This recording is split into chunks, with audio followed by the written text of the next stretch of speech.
Saint-Jean-Perse. Pluie. Pluie. Le bagnon de la pluie prend ses assises sur la ville, un polypier hâtif monte à ses noces de corail dans tout ce lait d'eau vive.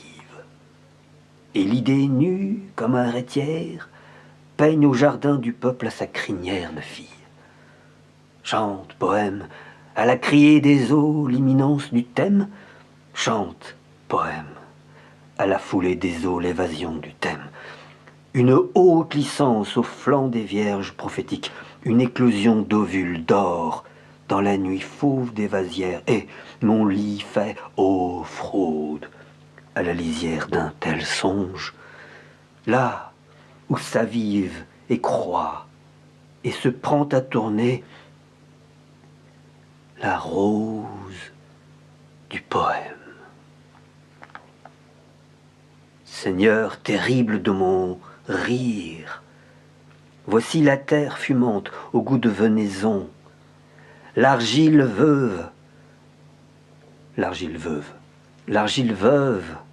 sous l'eau vierge, la terre lavée du pas des hommes insomnieux, et, flairée de plus près comme un vin, n'est-il pas vrai qu'elle provoque la perte de mémoire?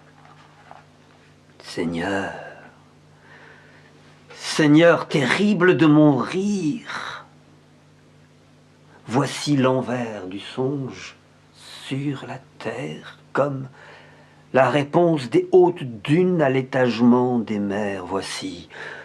Voici la terre à fin d'usage, l'heure nouvelle dans ses langes, et mon cœur visité d'une étrange voyelle.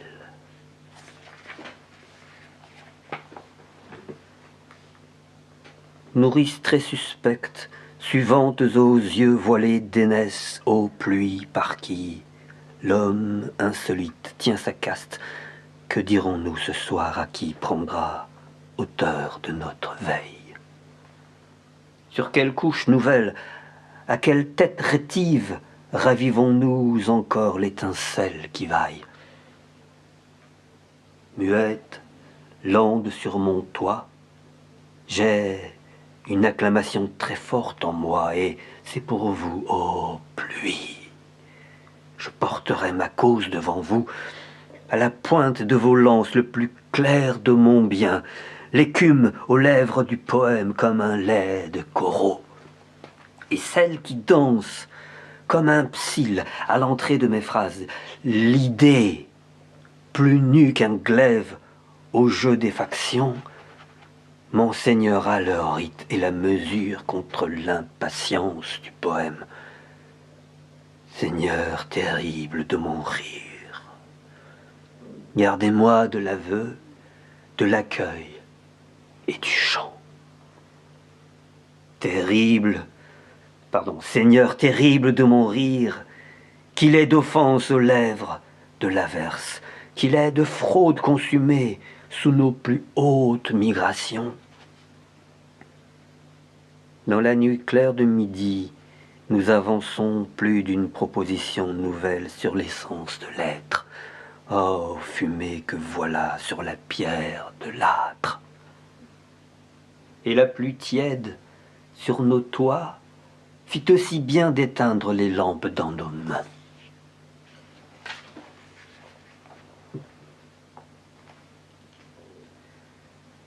Sœurs, des guerres d'Assur furent les hautes pluies en marche sur la terre, casquées de plumes et hauts troussés, éperonnés d'argent et de cristal comme Didon foulant l'ivoire aux portes de Carthage. Comme l'épouse de Cortés, ivre d'argile et peinte entre ces hautes plantes apocryphes. Elles avaient de nuit l'azur aux crosses de nos armes, elles peupleront l'avril au fond des glaces de nos chambres. Et je n'ai garde d'oublier leur piétinement au seuil des chambres d'ablution. Guerrière, ô guerrière, par la lance et le trait jusqu'à nous aiguiser. Danseuse, ô danseuse, par la danse et la traite au sol multipliée. Ce sont des armes abrasées, ce sont des filles par charté, une distribution d'aigles aux légions, un soulèvement de piques au faubourg pour les plus jeunes peuples de la terre. Faisceau rompu de vierges dissolues. Ô grande gerbe non liée, l'ample et vive moisson au bras des hommes renversés. Et la ville est de verre sur son socle d'ébène, la science aux bouches des fontaines, et l'étranger lit sur nos murs les grandes affiches anonaires, et la fraîcheur est dans nos murs, où l'indienne ce soir logera chez l'habitant.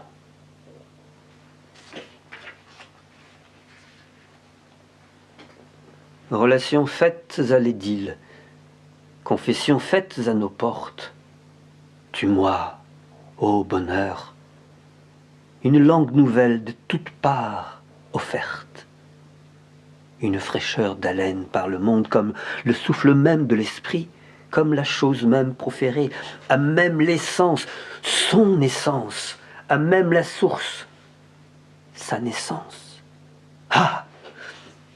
Toute la fusion du Dieu salubre sur nos faces, et telle brise en fleurs au fil de l'herbe bleuissante qui devance le pas des plus lointaines dissidences, nourrice très suspecte. Ô semeuse de spores, de semences et d'espèces légères, de quelle hauteur déchue trahissez-vous pour nous les voix comme au bas des orages les plus beaux êtres lapidés sur la croix de leurs ailes? Que entiez-vous si loin qu'il faille encore qu'on en rêve à en perdre le vivre? Et de quelle autre condition me parlez-vous si bas qu'on en perde l'âme, qu'on en perde mémoire? Pour trafiquer de choses saintes parmi nous, désertiez-vous vos couches, ô simoniaque?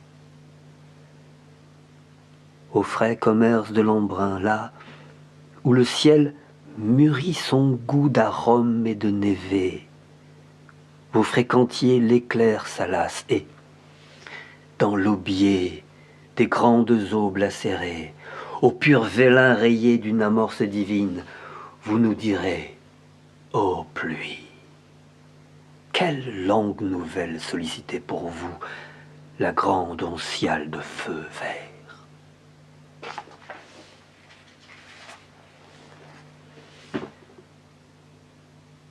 Que votre approche fût pleine de grandeur, nous le savions, hommes des villes, sur nos maigres scories, mais nous avions rêvé de plus hautaine confidence au premier souffle de l'averse, et vous nous restituez, ô pluie, à notre instance humaine, avec ce goût d'argile sous nos masques, en de plus hauts parages, chercherons-nous mémoire?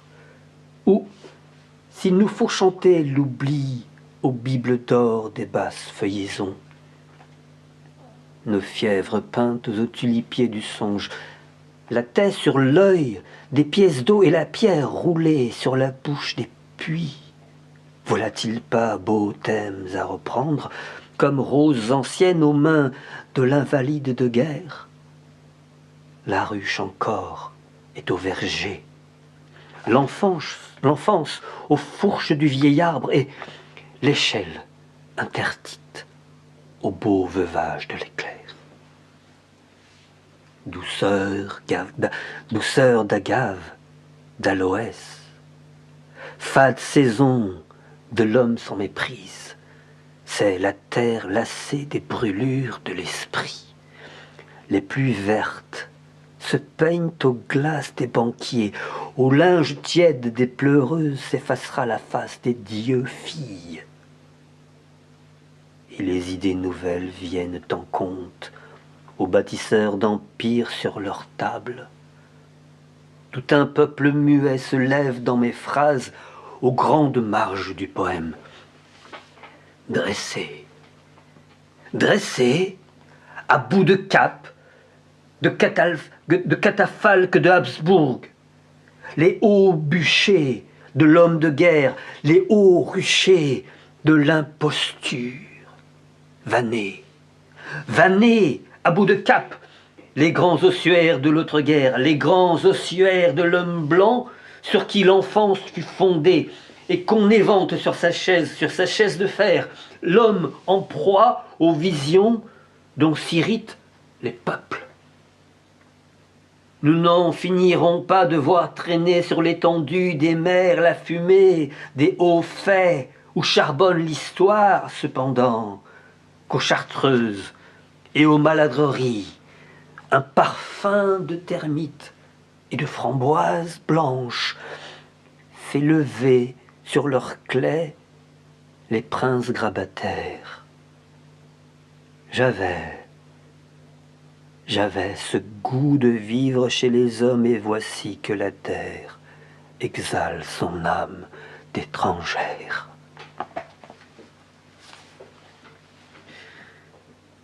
Un homme atteint de telle solitude qu'il aille et qu'il suspende au sanctuaire le masque et le bâton de commandement. Moi, je porterai l'éponge et le fiel aux blessures d'un vieil arbre chargé des chaînes de la terre. J'avais ce goût de vivre loin des hommes et voici que les pluies transfusent sans message, ô mime sans visage, vous veniez aux confins de si belles semailles. Pour quel beau feu d'herbage chez les hommes détournez-vous un soir vos pas? Pour quelles histoires dénouées au feu des roses dans les chambres où vit la sombre fleur du sexe? Convoitiez-vous nos femmes et nos filles derrière la grille de leurs songes? Il est des soins d'aînés au plus secret des chambres, il est des purs offices, et tels qu'on en rêverait aux palpes des insectes. N'avez-vous mieux à faire chez nos fils des pieds l'amers parfum viril aux buffleteries de guerre, comme un peuple de sphinx, lourde du chiffre et de l'énigme, dispute du pouvoir aux portes des élus. Oh pluie, par qui les blés sauvages envahissent la ville, et les chaussées de pierre se hérissent d'irascibles cactées, sous 1000 pas nouveaux sont 1000 pierres nouvelles fraîchement visitées, aux éventaires rafraîchis d'une invisible plume, faites vos comptes diamantaires. Et l'homme dur entre les hommes, au milieu de la foule, se surprend à rêver à l'élime des sables. J'avais ce goût de vivre sans douceur, et voici que les pluies. La vie monte aux orages sur l'aile du refus. Passez, métis, et nous laissez à notre guet, telle s'abreuve au divin dont le masque est d'argile. Toute pierre lavée des signes de voirie, toute feuille lavée des signes de latterie. Nous te lirons enfin, terre abluée, des encres du copiste passé, et nous laisser à nos plus vieux usages. Que ma parole encore aille devant moi, et nous chanterons encore un chant des hommes pour qui passe, un chant du large pour qui veille.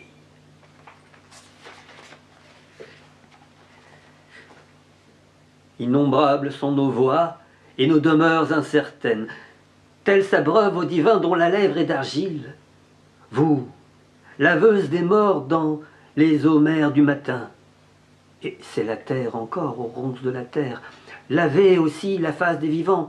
Lavez, ô pluie, la face triste des violents, la face douce des violents, car leurs voies sont étroites et leurs demeures incertaines.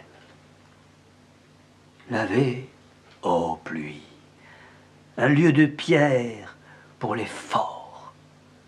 Aux grandes tables s'assiéront, sous le vent de leur force, ceux que n'a point grisé le vin des hommes, ceux que n'a point souillé le goût des larmes ni du songe, ceux-là qui n'ont point cure de leur nom dans les trompettes d'eau.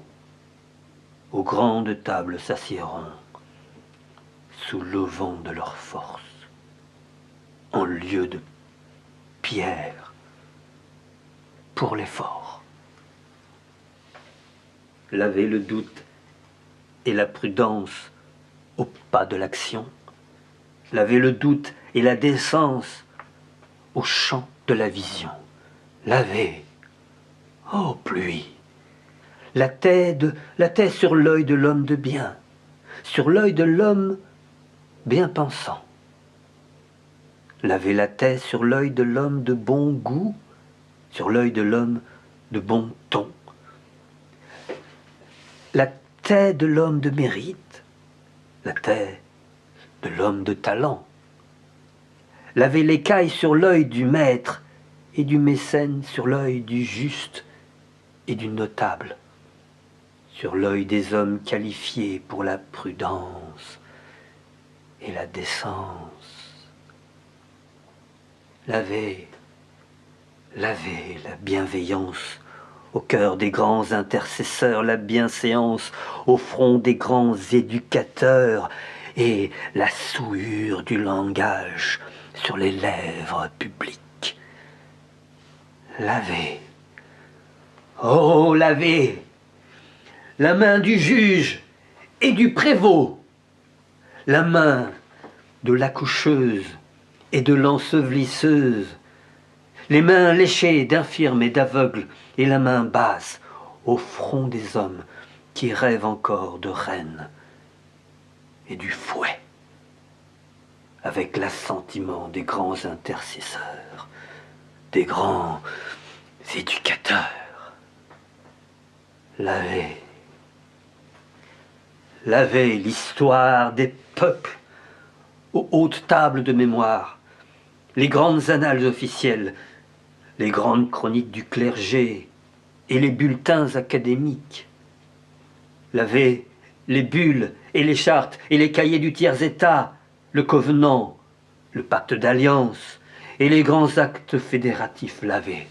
Lavez, ô pluie, tous les vélins et tous les parchemins, couleur de murs d'asile et de léproserie, couleur d'ivoire fossile et de vieilles dents de mule. Lavez, ô pluie, les hautes tables de mémoire.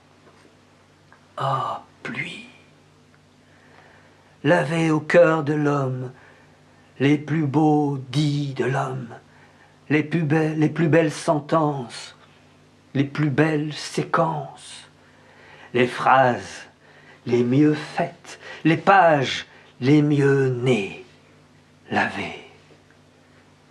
Lavez au cœur des hommes leur goût de cantilène, d'élégie, leur goût de villanelle et de rondeau, leur grand bonheur d'expression. Lavez le sel de l'atticisme et le miel de l'euphuisme. Lavez la literie du songe et la literie du savoir, au cœur de l'homme sans refus, au cœur de l'homme sans dégoût. Lavez, ô pluie, les plus beaux dons de l'homme, au cœur des hommes les mieux doués pour les grandes œuvres de raison.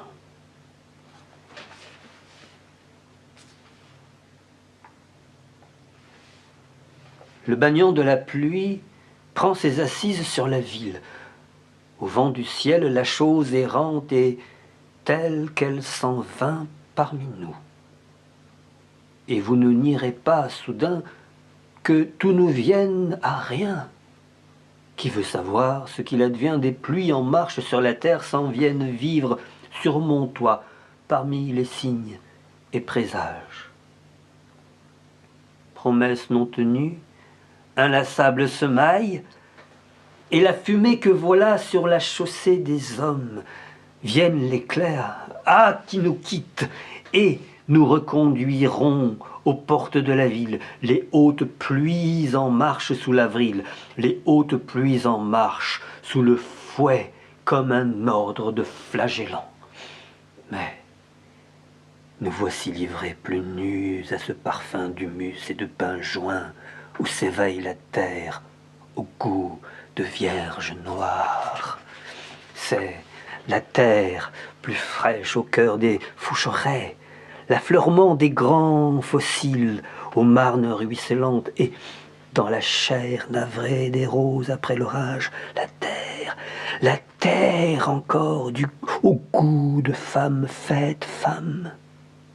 C'est la ville, plus vive au feu de mille glaives, le vol des sacres sur les marbres, le ciel encore au vasque des fontaines. Et la truie d'or, à bout de stèles, sur les places désertes. C'est la splendeur encore au porche de cinabre.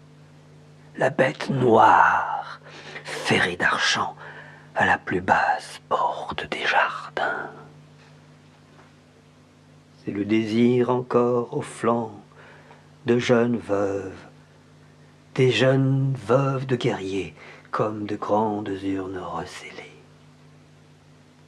C'est la fraîcheur courante aux crêtes du langage, l'écume encore aux lèvres du poème, et l'homme encore de toutes parts pressé d'idées nouvelles qui cèdent au soulèvement des grandes houles de l'esprit.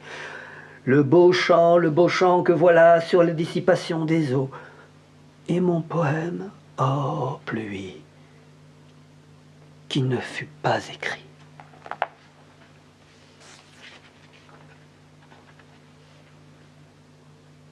La nuit venue, les grilles closes, que pèse l'eau du ciel aux bas empires des taillis, à la pointe des lances le plus clair de mon bien, et toutes choses égales au fléau de l'esprit, Seigneur terrible de mon rire, vous porterez ce soir l'esclandre en plus haut lieu. Car tels sont vos délices, Seigneur, au seuil aride du poème, où mon rire épouvante les pans verts de la gloire. Savannah, 1943.